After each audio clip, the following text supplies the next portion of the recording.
Well, they tried to get it ramped up last week. They were playing a UConn team, quite frankly, that, they're probably going to win easily, and they could have lined up and run the football all night. But they intentionally threw the football a lot more in that game than they did the previous week against Texas Tech, because they wanted to get Devin Leary and some of his receivers going. And I think they felt like they accomplished that, albeit against a UConn defense that's not great. But you kind of look at the numbers. NC State ended up throwing the ball 44 times against UConn.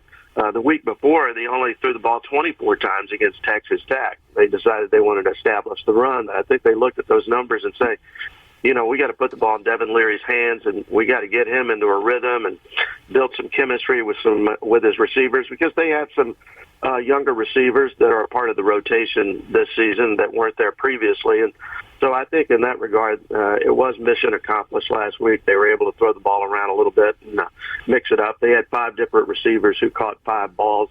Most importantly, they got Devin Carter involved. Carter in the first 3 games only caught 4 balls.